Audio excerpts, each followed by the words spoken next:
Welcome to the Strong Enough podcast, where we talk about the challenges and celebrate the triumphs of people from all walks of life. I'm your host, Claudia. And I'm your co-host, Jen. Today, we have an amazing guest who is going to talk about what it's like to be an ambassador of God. And she's also going to share why being a believer doesn't mean you have to be perfect. Please help us welcome Dany Mendez. Dany, how are you doing today? Hello, hi from Dubai. From Dubai, I love it. From Denver to Dubai. We are so excited to have you here today. I know that you know Jen a little bit. You had a really awesome encounter with her. She immediately told me about you and how wonderful you are. And of course, when we meet wonderful people, they have to come on the podcast because wonderful people have wonderful things to share. So we're stoked to have you here today. I'm really excited for this opportunity. Thank you so much, Jennifer, for Yes. introducing me for this opportunity. I'm really, really excited to be able to share some of my stories and to learn as well, because I'm sure this is a place where we're going to be learning. And just for God to take the lead. And I'm really excited. Really, really, really excited for this. Same. And I will tell you that every single one of these that we record, I always learn something. So it's just as beneficial for me as it is for everybody else. So I don't want to guarantee because like that seems a little conceited, but Yeah. like I will like almost guarantee that you will learn something today. Yep. Yeah. So, yeah. And I'll say that to everybody in the audience too. Almost guaranteed. It's like 0.9. 99.9. You're going to learn something, but we're not going to guarantee it. So, Dany, why don't we start with you sharing a little bit about yourself with the audience? I know they want to hear all about you and who you are and why you came today. Hi everyone, I'm Danyelly Mendez and I'm originally from Brazil. I was born in a tiny little town called Brasilia, and then I moved to Spain with my mom, my very young mom. She was around the age probably 23. And then I grew up in Spain. So basically, that was been the journey. And then when I was 17 years old, I had this dream of traveling the world. You know, when you're trying to find who you are and what you want to do, and they're asking you where you want to do, when you're going to become older. I was like, well, I don't know. I do something that I know is that I want to travel the world, and this used to be one of my prayers since I was very, very young.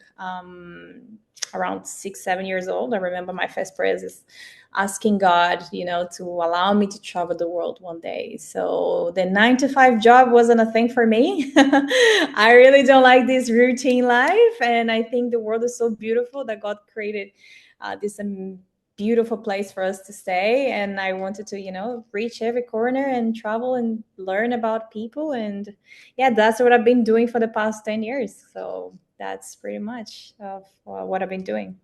I work for a big company, a big airline. I'm a cabin crew myself, being to 87 countries so far. I got lost a little bit of track how many cities, but it's been a very exciting journey, and I have learned and I've encountered beautiful people, and I have there's a proof today. I met Jen on a flight. She was my passenger, and I always have like these encounters that I every time before I get into the plane, I pray and I ask God, I just I put this time for you, Father, and just bring the light on me. Let me be the voice. Let you use me for whatever you want me to use. And I think Jennifer that day, she really needed a little bit of a hug. She needed a little bit of, I think that was just literally, it was a godly encounter because I was not supposed to be on that flight that day. I was supposed Well, to and be neither somewhere. were we. So like that was Yeah. like the whole thing too. Like we weren't even supposed to be on that flight either. Yeah. So for the people who don't know, I was flying to, well, another part of the world, and suddenly I get this call and I have to cover a shift for one of my colleagues that called sick that day, and they just sending me to Washington, and that was like my first time in Washington, and I was pretty excited about it. It's like, well, I've never been to Washington before. It's one of my first US. So yeah, and then I was just there, and Jennifer, she was coming. I remember she has a piece of really cool luggage, and I love to just always, be light casual with the customers, and just to make them feel like home. And this is not really the approach that my company has. We really need to be professional, but this is something that's personal for me. And one of my promises to the company was that I wanted to make sure that at least I would find, obviously we cannot make everyone happy, right? But we can make someone else's day. And I wanted to make sure that people have this feeling of being home, that they're seen, they're just not one more. So I wanted to They're make just sure not a that seat this. number. Yeah, exactly. It's not just a seat number. It's just about people and stories, and they're, something you can learn from them, and they have so many beautiful things to teach you, and to learn, and you as well. Sometimes you're teaching a lot of people as well, all the stories, and yeah, so I prayed that day, and before I got into the plane, I remember going to the duty free shop, grabbing a lot of things that was like, I love to have my little notes, and it has a lot of notes on it, and with beautiful messages, and yeah, things just happened, and and it was really interesting, very interesting day. If Jen, she wants to share later on the details after her. Yeah, I mean, we can kind of go in that direction a little bit if you want. I mean, Yeah. it's this is a very small portion story-wise of like the grander, Mm-hmm. the whole thing that's actually still kind of going on right now. So this little aspect of it was from my wedding, that did not, the ceremony itself happened, but the wedding itself did not happen. Hence, we had to change some plans. We had to change all the plan. We had to change all the plans. So my husband got very sick, along with two other people, and like severe food poisoning. So he ended up in the hospital on our wedding day.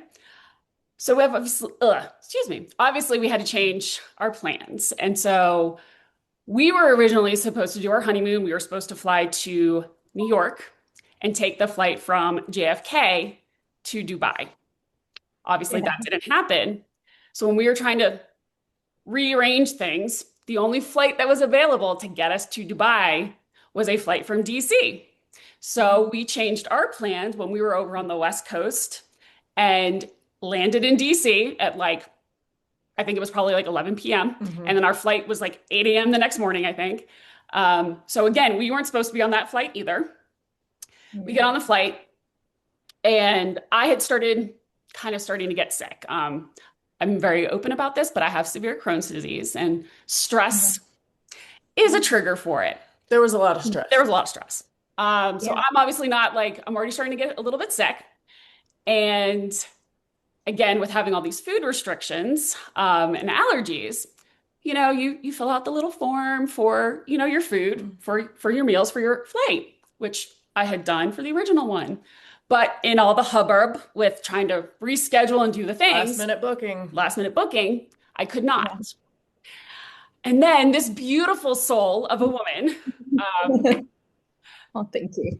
literally ministered to my broken heart, up in the air at 30,000 feet for what? Were we on that plane for like 12, 13 hours? 14 hours. 13 hours.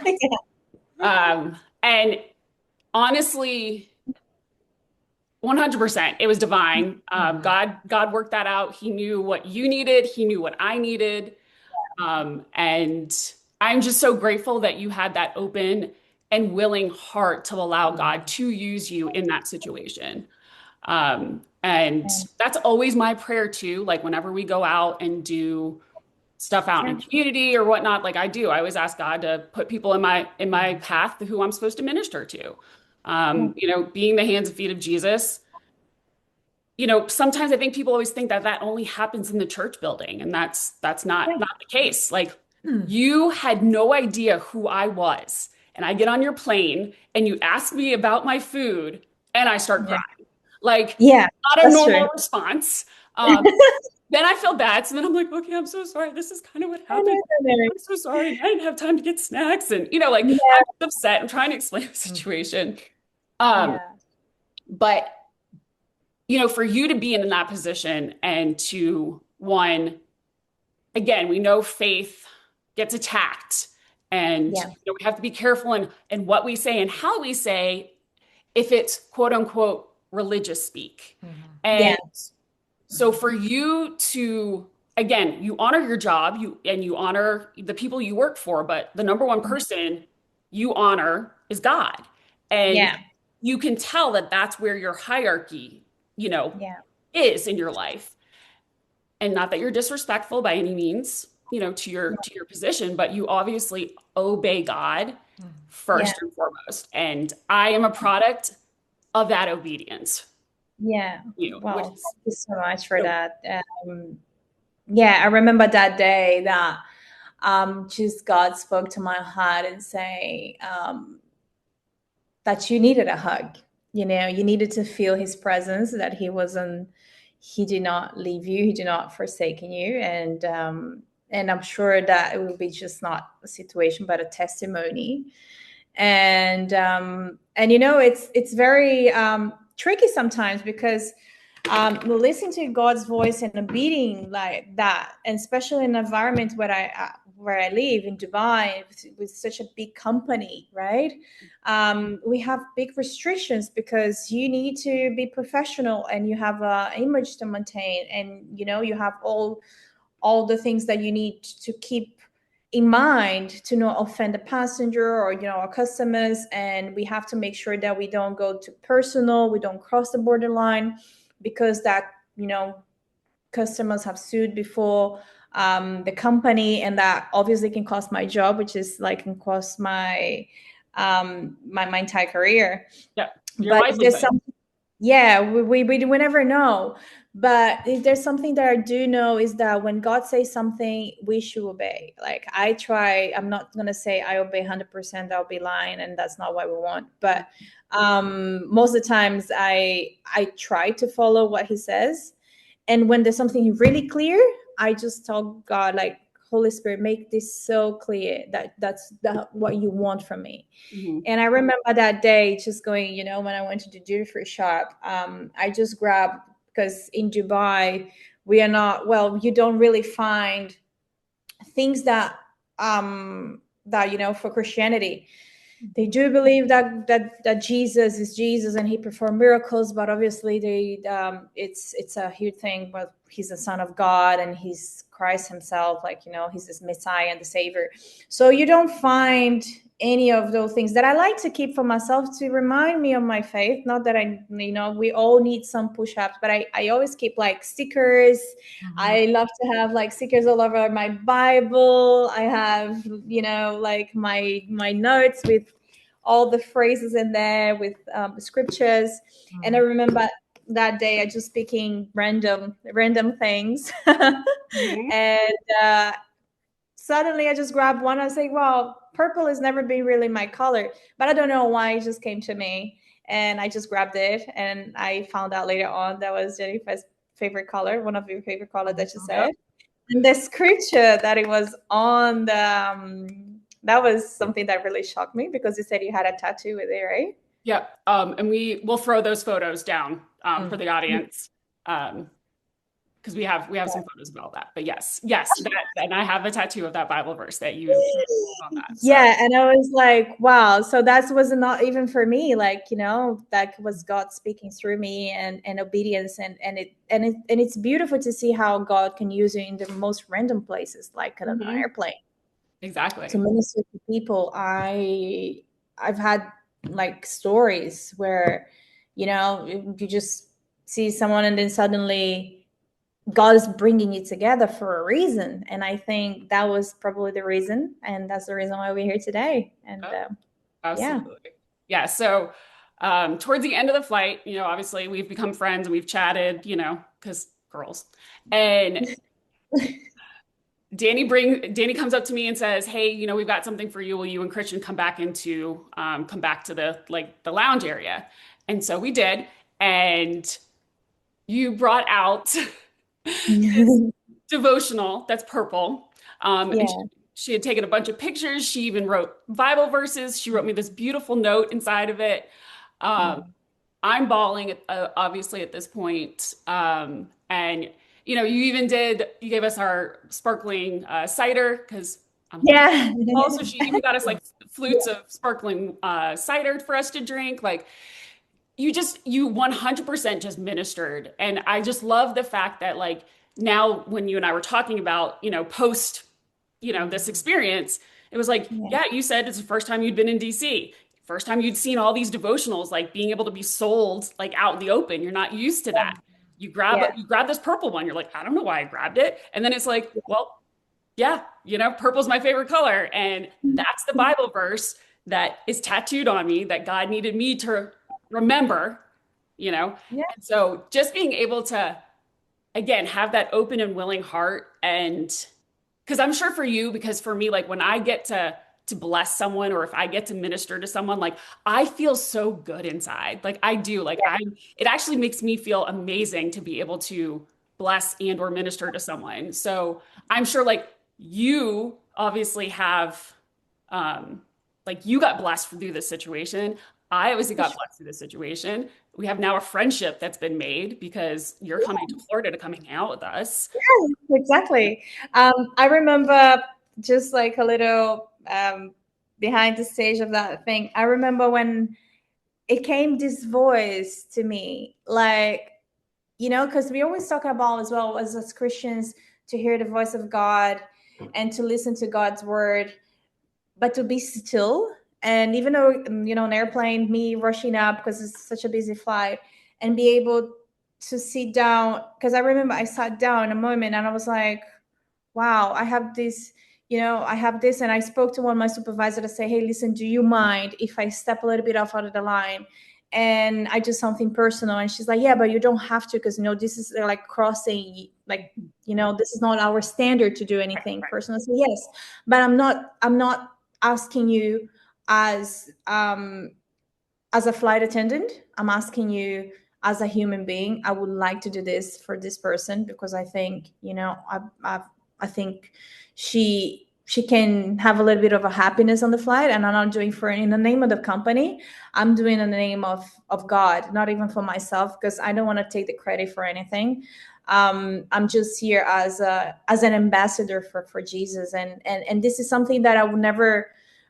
Even though I've been Christian before, I've known who was God, but I didn't know who was really Jesus itself. Mhm. And I remember I just had like a bunch of them. I wasn't gonna bring it here. I had different ones. Look at Oh I my you. have gosh. like one of my favorite colors that I found out is James color as well. There Turquoise you is a great go. color. And I just remember like saying like what should I give her? Like I don't know. And then I look at the purple and say, oh, that's gonna be the one. That's Yep. gonna be the one. Yep. And ended up everything aligning so well. And it's incredible how I invited God that day before my flight. So all of these decisions, all the things it was not really me. It was the Holy Spirit guiding me through them. Mhm. And then here we are talking about faith and experiences, and I wow, sometimes when I look back when we are out of that and say, he's really watching us, he really really is there. Because for people who doesn't believe in God and people who doesn't, this is like, it's too much coincidence, me not having to be in a flight that day, you're changing your flights and this and that, and then you giving something that's your favorite color with something that you have your personal on you. It's not, you cannot make it up those stories. It's like if the stars are aligning, it's for a reason. And yeah, and I'm really excited for what we're gonna be sharing, for all the stories as well. And yeah. Both of you, um, hit some really interesting points, and I have like 64 of them that I want to discuss. But I'm going to start with something, Dany, that you just said. You said, I don't want to take the credit because it was God working through me. Yeah. I think that's so interesting and so unselfish of Mhm. you because I feel like a lot of people do things with an ulterior motive, Yeah. perhaps, Mhm. and they want to continue to take credit for it, and they want, that credit to like mean something for them, but it's really God doing the work. So I would love for you to talk a little bit about your viewpoint on that, and how it's so easy for you, to say, "No, I don't want the credit, this is God," because that is different than we see, from many people. So will you talk a little bit about kind of your relationship with that and being so selfless to feel that way? Yeah, well, it's obviously, this is a journey, right? When you fully surrender yourself to God, as I said, I've been through very low points in my life where obviously this wasn't me. And obviously, I've been someone that has been very selfish and like egocentric and all this pride, and because I've been hurt. So when I was hurt, this is the response. But I truly believe that God left His Spirit on us with good intentions, and obviously that Spirit it lives on us. So that's the Spirit who makes us being good, because us as human being, our flesh, it's just broken. And I don't want to come here as this is Danyelly doing good things, good deeds, because I know myself. I know what things that I've done to people, things that I used to like. I used to be the pride that I had, thinking that was better than other people, even though I was Christian, I believe, oh, because, I know who God is and this and that. But I had a lot of pride. I had a lot of my heart wasn't really converted. So I didn't know what was exactly conversion, because the conversion means that God truly changed who you are from inside and out. It's not about what I am and who I am. It's who lives in me. Because I know if the Holy Spirit lives in me, I'm a mess. I'm just like, I'm a whole bunch of a mess. And I know that many people out there, they feel like they're not worthy for the things that they do. But we need to remember that it's not about what we are, it's who lives on us. It's You who's know, that yeah, exactly, who is inside of us. Like God, Jesus died for us that day on the cross, and He left His Spirit on us for a reason. And He knew that would be, full of flaws, and we're sinful, so we are not perfect. And I'm not here coming to try to be perfect, because sometimes there are other people, people who didn't really have this encounter with Jesus, even though they're Christians. They say, yeah, but you think you walk too much in righteousness. And I don't want to come here, oh, I walk too much in righteousness, so I'm doing this for me, or to take the credit. It's literally, it's a daily work, and the daily work is through the Bible. Like, this has been my weapon.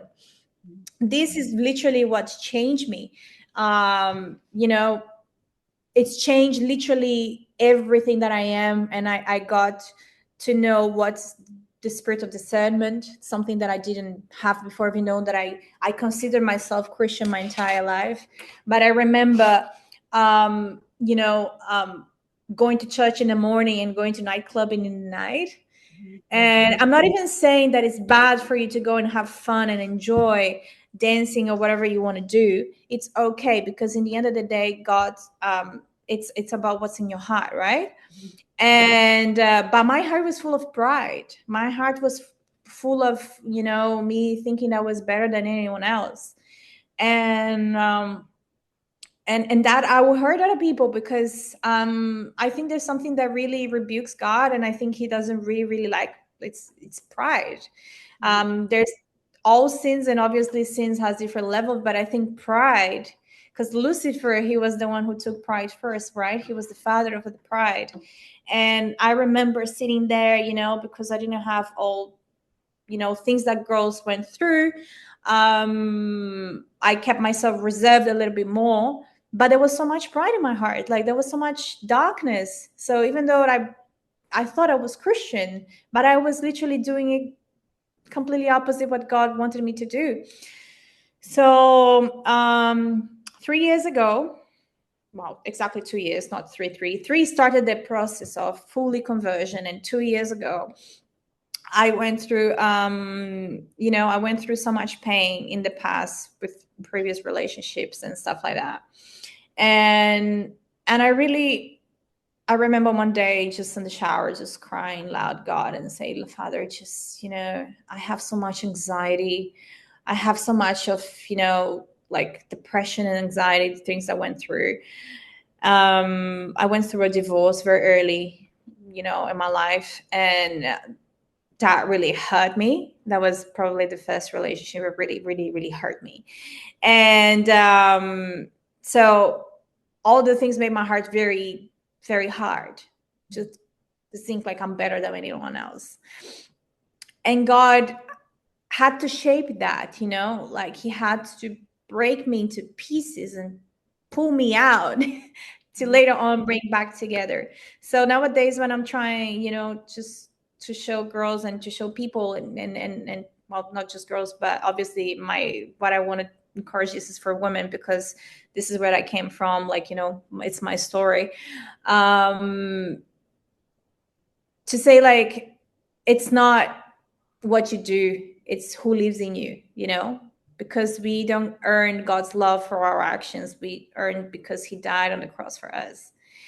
And yeah, because I'm a mess. Like, I'm not gonna come here and say, oh, I'm a saint. Usually I say to people, if I wasn't a saint. You are a saint. That is just a believer in Jesus. So you are a saint. Yeah. Well, you're not a perfect saint. Yeah, I'm not a perfect saint.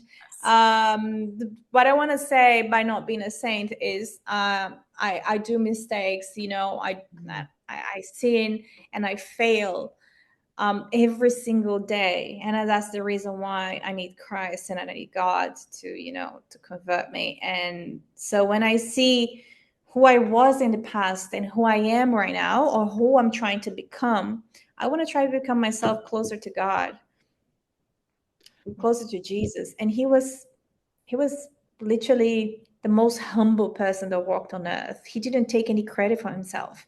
Even when He went to the cross, everything was to glorify His Father. So I think, when I do those things, it's not on my name. It's not for me. Or it's not to look good or to look nice. It's look, oh, she's not this and that. It's not for me. I'm just trying to be light to other people.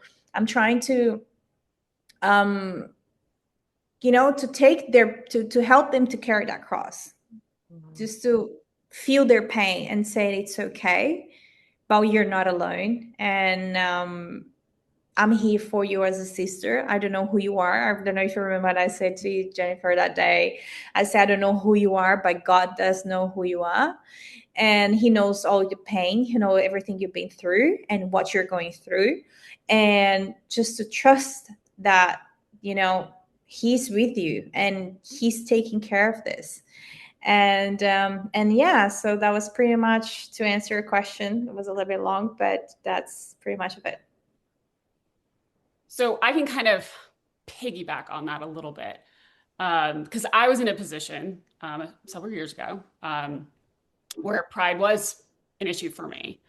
And I tried to take credit, for something that God did. And it was actually it was a friend. And I kind of got in my self-righteous, high and mighty, like, well, you guys wouldn't be together if it weren't for me. Like, I'm the one that told you about going to this church. You would have never met him. Yeah. And I struggled with that. I'm not gonna lie. And I can honestly say now, like, because I sat down, I was praying about it, and God was like, you're taking credit for this. I'm the one that did it. Because guess what? If you didn't have an open and willing heart, I would have used somebody else. Yeah. And when God said that to me, it was like a smack punch, drop kick to the face. Because I With was, love. but it's so true. And it's like, how many times, like, do we try to do that? Like, oh, well, you wouldn't have that if it weren't for me, or you wouldn't be here if it weren't. And it's like, yes, I'm very grateful for that. But honestly, it was actually God. And you just, I'm very grateful you had an open and willing heart to let God work through you. Yeah. But again, God would have used somebody else if your heart wasn't open and willing.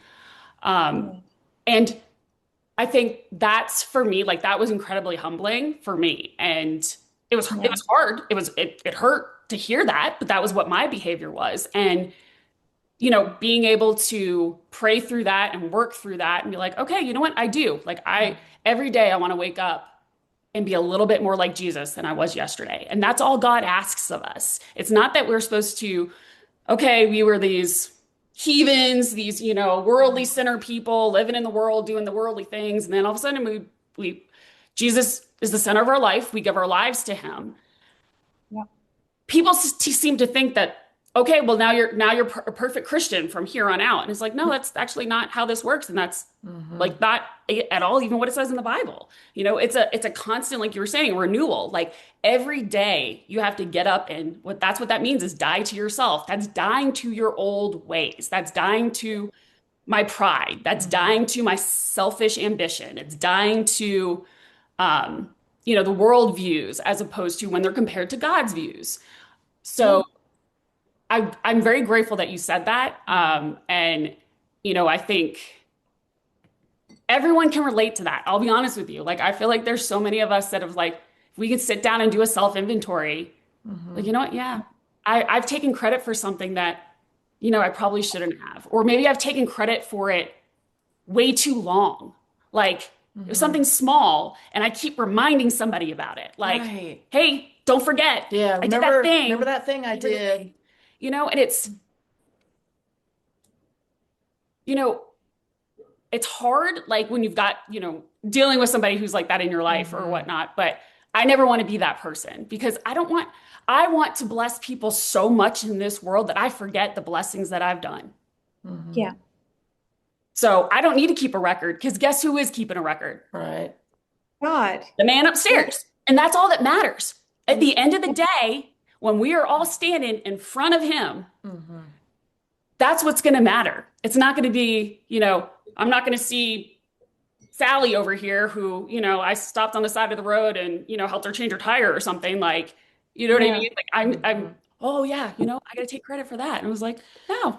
I think that's what makes it feel like disingenuous when people do that because it, clearly it's somebody who's supposed to be a friend or supposed to Yeah. be in some type of relationship with you in some way if they've done something, kind for you. And so I feel like then when they start pulling Yeah. out the scorecard, Yeah, it that's makes it it. feel very disingenuous. And so I just love your openness about it and just your heart, both of you. And I appreciate Jen, you kind of sharing the sort of the flip side of Yeah. being like, I kind of did this once. What I would like for either one of you or both of you to talk about for a second, because you both mentioned pride. And I want people to understand that like being proud of yourself and proud of your work and proud of your efforts and like that's okay. That's not the Yep. pride that we're talking about here. Right. So will one of you or both of you talk a little bit about that difference, of okay, this type of pride is okay, but this is the one we're talking about that's not okay. Yeah. If that makes sense. I would say for my opinion would be pride is doing anything and everything in your own power and wanting the credit for it. Yeah. Whereas the other side of it, The good side. it's confidence. It's you are confident in your skills, your abilities, and what you're accomplishing, but it's also knowing that you can't accomplish it in your own will, that you need God to help guide you, to help get you through it, to maybe help carry it because it might be too much of a burden. You know, his yoke is easy, guys. Yeah. So I think that's the difference is when you sit at it from a place of pride, because again, we'll go back to my situation because that's the one we just talked about. I was prideful because it was like, well, I'm the one that found that church. I asked you to go to the church with me. Well, you found your future person at that church. Well, you wouldn't have never met him if it hadn't have been for me. That's Yeah. pride. What it should have been was, you know what, God, I'm so grateful that you used me to open the door for my friend to meet Yeah. their spouse. How amazing that I got to play a part in this amazing love story. Side note, it wasn't an amazing love story, but we're going to use it as an amazing love story at the moment. But that's kind of getting It was for a moment. It was. But But that's the difference, I think, between pride and then also just being confident again in who you are and whose you are. And that's one of the things that every morning I get up and I pray Philippians 4 over myself, the armor of God. And I have now added into it. Okay, so it's easier for me to just do it because it's from memory. All right, dear Lord, thank you so much for this morning, for getting me up today. I ask that you place the belt of truth securely around my waist to remind me to speak and seek the truth. I pray that you place the breastplate of righteousness securely on my chest to protect my heart. I pray that my feet are equipped with the shoes of peace, so I'm able, willing, and ready to go wherever you call or ask me to go. I pray that I place the helmet of salvation securely on my head to protect my mind and my thoughts from the attacks of the enemy. I ask that you place the cloak of humility over my shoulders to remind me that I cannot do anything outside of your will and your strength, and I do not want to. I pray that I lift up the shield of faith in order to block the fiery arrows sent at me by the enemy, and I will wield the sword of the Spirit, which is your word, in order to slice through those lies of the enemy in Jesus' name. So that's the whole armor of God. The addition that I added was that cloak of humility. And that's where, again, I'm covered by God. I'm humbly under God's protection and God's strength. And that to me, being able to do that in the morning and start that's what sets the tone for my day. What about you? Yeah, I can absolutely relate what you're saying. And I feel like God created us to thrive. He created us to have a direct relationship with him. So we are royalties, That's how I feel like. So you should be proud of who you are, but because you know your identity, who you are, who's your father, where you belong to. So that from thinking I'm better than anything and anyone else is a different thing. One thing is I am grateful, and this is something that my father gave it to me, than just like what it used to be with me is like, oh no, because quick background story. Oh, my 20s, in my early 20s. Oh, because all the girls have been going out with different men, different guys, and this and that, and I haven't. I kept myself pure. And I got married, with my the way that the Bible describes us to do. I felt more, I'm better than them. I felt that I was above the average of people. And I was myself condemning them for their sins, or for their failures, for their flaws, knowing that I myself, I was doing something even worse, because I was putting myself in the chair of God for judging someone else. Like, who am I? So it's a daily work for me to humble myself and to think, you know what, I'm not better than anyone else. I'm trying to be a better version for me, because I want my father to be proud one day when I stand in front of him. I don't do this, or I don't try to be this person, because of me, Yeah. but because I want my father to be proud. Mhm. And I I think want to that's it. belong, Yeah, that's what it is. I wanted to belong somewhere. I know, what it feels to not being raised with your parents. Like I wasn't really raised by my parents. And but I know that God is this always, he always been there. And pride is something that really makes him sad. I'm really sure that he's like, that's not come from me. Yeah. And as a daughter, I wanted to be like my father, and Jesus, he was that. And as I said, again, this is a constant daily thing. It's not because sometimes when I talk to people, just people say, oh, you're just pretending to be nice because you want people to like you. You're just making this facade, or you're just trying to look cool because you want to be liked. Yeah. And that's not true. Like, to be honest, I'm a very introverted person. If it was me, my flesh, I barely like to talk to people. I barely like to have a relationship with people. Everyone annoys me, but Let's hey, lift up your cup, please. yeah. I'm gonna cheers to that. Cheers to that. Oh, Yes. There's People some days annoy I wake me. up in the morning and I like, I have to go now and say hi, hello to like 300 people and be nice to them. I just don't feel like doing it. But then there's this shift of like, yeah, but you can make a difference in their life. You don't know Yeah. their stories, you know their struggles, you know what they've been through. So let me use you to be an ambassador of who I am, so you can bless other people to bring them to me. And once again, it's a daily, constant work, right? Because as I said, there's days I wake up in the morning and I'm not feeling it, and people are annoying me. For example, today I had an experience, and I can just share something quick, where I was annoyed.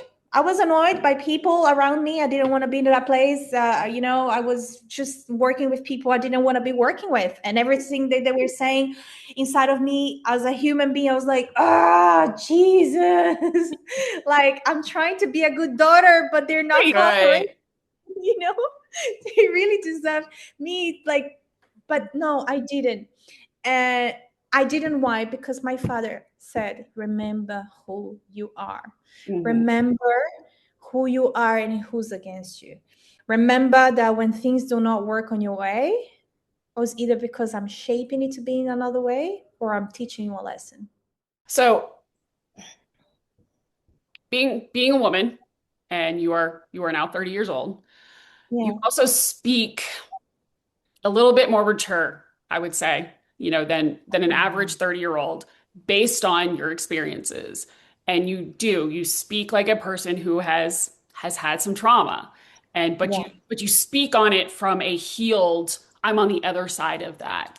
And that's something I kind of want to touch on a little bit with you is, you know, what got you through like your traumatic, because you mentioned your divorce, you talked about that. So like what got you from, this being married at a very young age and then having to go through the divorce and where you are now? Um, yeah, can you talk a little bit more about that? Yeah. Well, my grandmother, she, I come from a family well, I'm openly about this because it's the truth. And I think so many people can correlate. That's why I want to bring the truth. I don't want to hide or, make up things. My family, I come from a very dysfunctional family. And it's okay to talk about it because, it's normal. It's what I said, Thanks. it's not, We get it. it's You get it. common. It shouldn't be normal, but it's very common, Mhm. to have dysfunctional families. And sometimes when we don't choose our families, right? Things come the way it is. And so my grandmother, well, I think it's like kind of generational curses, if we can be talking about that later on as well. We have this thing of alcohol, like really quite women kind of just trying to get things from people and from men. So this is what runs through my family. And like using men. So it's a very Jezebelic kind of environment in my family.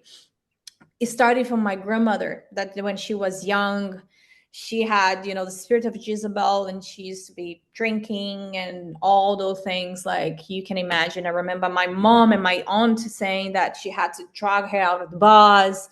She was destroying marriages, and she was, because she was hurt as well, coming from she was a widow. She was left with 7 kids by herself. Mhm. And I cannot just imagine the pain when she went through. So everything started from my grandmother, right?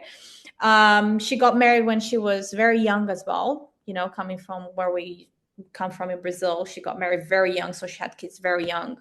My aunt, she had to take care of the kids because she was very irresponsible. But then later on, she had this encounter with God, and she changed completely from being a woman who operated to destroy marriages, to destroy people, and to destroy a family, to be completely allied to people, delivering, having the gifts of prophecy, speaking in tongues, like blessing other people. And that's something that I always saw in her eyes with light, pure light.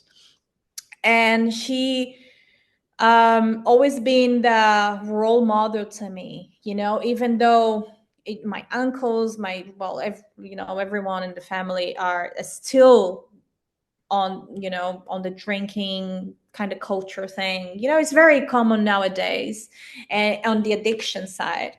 Mhm. And I remember just seeing my grandmother blessing other people and being light. But then I had my mom and my grandmother, my grandma, my mom, excuse me, my mom and my aunt saying, yeah, but she's like this now, but you had to see when she was young, she was such a mess, she was doing this and that.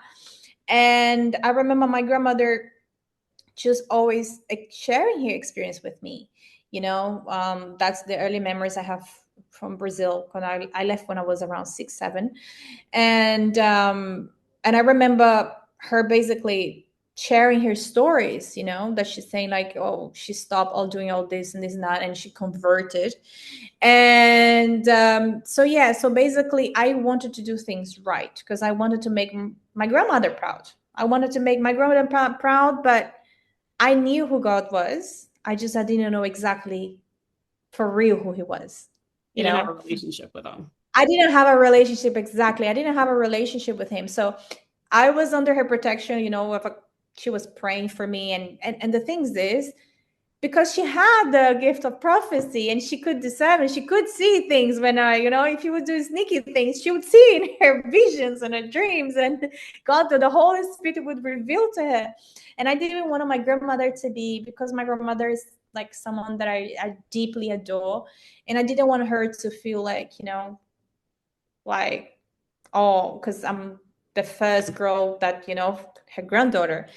And I didn't want her to be disappointed on me. Gotcha. So I wanted to make sure that I married, following the scriptures, and that obviously was very rushed up. And I remember her once walking into the room and she's saying that God was preparing a husband to me. And I didn't even had a boyfriend at that time. Like I never had anyone, like, because I was always focused on raising my sister, helping my mom with the chores at home, studying. I was very quiet. As I said, I'm very introverted kind of thing. So I didn't like to go out much, but I remember that time I was going out a lot, and I could see like God could see that things, the enemy was kind of, with 17 years, 18 years old, he was probably, oh, he could see what I could become. So he distracted kind of thing. So I met this person that used to be my crush in high school. And it was just like, oh my gosh, when you think that things are for you. My grandmother, she did a prophecy on me. And obviously nowadays I know I was praying for it because, my mom being so strict, getting married. Like my mom, she got married when she was very young, like 16, and she had me when she was 16 to 17. So I didn't want to end it up like that. I want to make sure that, I was building a life and coming from a dysfunctional family as well, divorced. My parents obviously are divorced. I didn't want to have that. So I wanted to choose the right partner. I wanted to hold into things and to, getting to know someone good before, just partying and doing all the things that usually the teenagers do. That's right, the common thing to do. So trying to make my grandmother proud, trying to, choose the right partner and trying not to fall into the same thing that my family fell. I remember just taking a prophecy that my grandmother, she had for me. And because I didn't have a relationship with God, when I found this person, I thought, oh my God, that's it. He's the one, like without consulting God, exactly. Person is because the person really came with well, a good look, like good looks, Yep. a good family, and good studies and all the things. But then I didn't really realize that it was just the outside of the thing. It's just on paper. It was just the paper Yeah, stuff. yeah, it's just the outside. It was not really the inside. And yeah, so I got married very young, gave the whole thing, did the whole thing. And obviously because he wasn't converted, he didn't know who God was. Um he was a doorway for the enemy to attack me, because now I am doing, I am young and I'm married, and he was the first person I was with. And the enemy obviously hates marriage. First of all, he hates marriage, he hates family. And If I were just the enemy really hate marriages. Like, he doesn't want us to be married because that's the way he destroys he doesn't um, he doesn't want the right people to be married to each other. He's okay the about the wrong people getting married to each other. Oh yeah, for sure. But that's the thing. Like Yeah. the right people. Well, when we're talking, like, people can be married, but the real marriage is not about you going and signing a paper with another person. It's Agreed. not you living together. It's not about that. It's about the relationship between you, your spouse, and God. That is what it means in Covenant. marriage. And it's the covenant. And I think that covenant also reflects the Father, Son, and the Holy Spirit, right? It's kind of like an image. God has the Father, Son, and the Holy Spirit, and He wants us to have that. And so I wanted to make my grandmother proud. I wanted, to make sure that I was secured. I didn't fall the same mistakes that my mom did. I don't want to be divorced really young. And so I gave it all. And obviously, the enemy used this person to really hurt me throughout the years and really gaslight me. It was very, as I said, I don't want to put this as him as a person, because I try to see the good in everyone. Right. I try to see the light on people. I try not to just stick to the bad thing, because I know it's the enemy who operated. It's not probably him. So I don't want him to have the credit for this, but I wanted the enemy to have the credit for this. And because he did not know who God was, he did not know love. He did not know how to love someone else, because he had no idea who God was. And obviously, coming from a country where he comes from, um, religion, has been used to manipulate the mass and the crowd, and it has done a lot of pain and hurt. So his vision of religion is like, oh, I'm gonna become like, one of these people from terrorist, or this fanatic. Right. And there was no way I could. Every time I would put a worship song in my house, he would turn it off. Every time I was trying to read my Bible, I could see the enemy was very angry at us and at me for being, trying to follow God. And I think that's why they say that you really need to be yoked with someone that is, share the same faith, because the enemy is going to use that person as a doorway to hurt you. Not because this person wants to hurt you. I could see in his eyes he did not want to hurt me, but he was hurting me. And he did a lot of pain. He caused a lot of trauma. But obviously, that was the consequences as well of my decisions, right? because I feel like if I would have listened to God, if I had a relationship that I have now back then to God, I would have, started a process of praying, fasting, and just like a campaign to really know if that was for me. And honestly, the prayer that never is going to answer is, "Dear Lord, if this is not for me, take it away." Mhm. God will give that an express delivery. Like He Oh, wow. will do that in this, even though you want it, but if you put everything in His hand, He will take the lead. If you allow Him to take the lead, He will. So obviously I didn't allow God to take the lead. I didn't have this relationship I have with Him now, but I feel as well, if I wouldn't have gone through all of that pain and all that trauma, I wouldn't be myself who I am today, because Mm. that pain and that hurt became my testimony. And I started seeking God so much because I was so desperate for healing and so desperate for finding a doorway for that pain to be gone, that I started going to my Bible every single day. Okay, And I want that to was, pause real quick.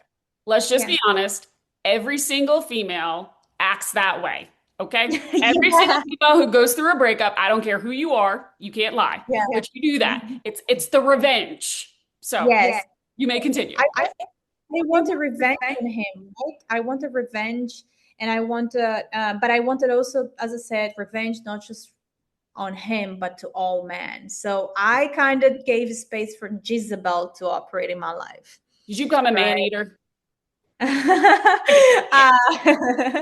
Yeah, I was like, I remember walking in this pride with, with the dresses that I was wearing and all this, the all this. I mean, you're gorgeous. So yes, like Yeah, you were flaunting what God gave you. so coming from, like trying to live on the low key to come into full on to show to men, like, look at this and you're never gonna have it. Like that's what I was operating. I was operating from that. But there was a point that it really hurt me so much. I started posting photos of bikinis on social media. I started like, like dressing up in a way that obviously get the wrong attention to me. I was drinking, I was going out. Suddenly I started like just being disgusted about men because, like I was being so masculine because I was like with the full armor on to not get hurt. So Mhm. obviously that trauma came and really like destroyed a lot of things inside of me. Mhm.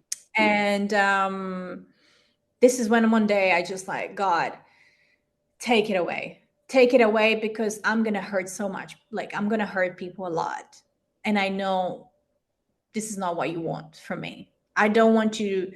I remember just standing one day in the bed for like 15 days. I didn't get out of my room, just in a dark room, and saying, God, I know that you gave me this gift of, of beauty, or whatever gift you gave me.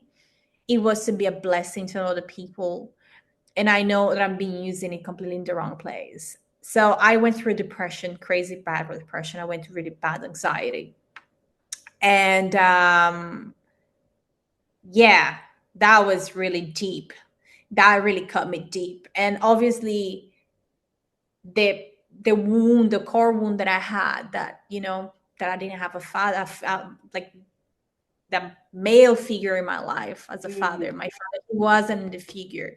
I was trying to substitute my husband as the figure, the masculine figure. So I really had this really bad relationship with the male, right? I always had this really, really bad views of males. So I was becoming myself very masculine, in a point where I remember I was one day in a party and I was dancing, and even the girls were being attracted to me.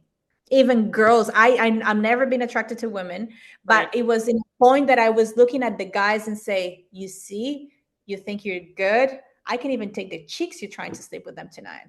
Mm. That's how the pride that I was talking about. It was like, not that you cannot touch me, but even if I want her, I can have her as well. I can have you and her if I want tonight. Right. Mhm.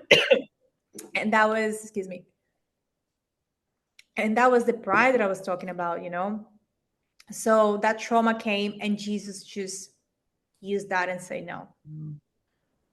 Hmm. So you talked about kind of all the things that God gives us, and we're going to put a spin on that real quick, and we're going to talk about one of the things that we love that God has allowed us to get, and that's tattoos. Um, Mm-hmm. we feel like tattoos tell a story. I have a bunch, Jen has a bunch. And I think each of them are a little piece of our puzzle, a Yeah. piece of our story, a time in our life, that represents something major Hmm. or, monumental. So I know that you recently had an opportunity where like you might were about to get a tattoo. And it went sideways in some way, but we want to hear that story because we have questions. Yes. Yeah, well, so I went the other day in Bangkok, and I've been praying about it because, as I said before, I get a tattoo, I want to make sure that I'm not gonna regret it later. Yeah. And I don't want. I do know the spiritual realm nowadays. How after reading so much, I have this discernment of the spiritual realm, and I understand that spirits can hide behind objects, things, intentions, and he uses that energy to kind of, operate in your life. Hmm. Um, just to think like demonic spiritual beings can be trapped into a nose ring. Hmm. What is the reason why you had that nose ring? Why did you do that nose ring for? Out of rebellion, out of pride, or because you liked it, or because tell a story. What kind of story it tells? A story of pain, a story of happiness. So one of the tattoos that I wanted to get, right, is that literally it says that I'll give you back. The Lord says, I'll give you back everything you lost. Hmm. Yep. Huh. We were talking about that last week. Yeah, exactly. And that is basically one of the, my story. Because every time I want to look at that tattoo, it's going to remind me that he is in control. Not that I need a reminder to, but it's nice, to have it Mhm. there. But I've been thinking, I've been praying about it as well. And also one of the tattoos that I wanted to get as well is this one. It's Joshua 1:9. And it says, be strong and courageous, and do not be afraid, and do not be discouraged, for the Lord your God will be with you wherever you go.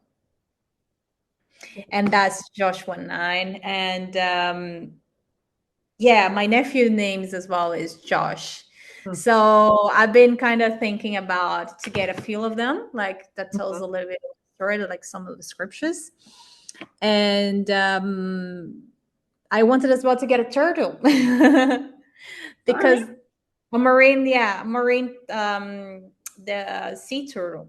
Mhm. This turtle for me represents, as I'm a diver myself, so I love the ocean, and I, going back to that stage where I was going through the depression and anxiety and all of that, I felt this deeply connection with the water, with the ocean.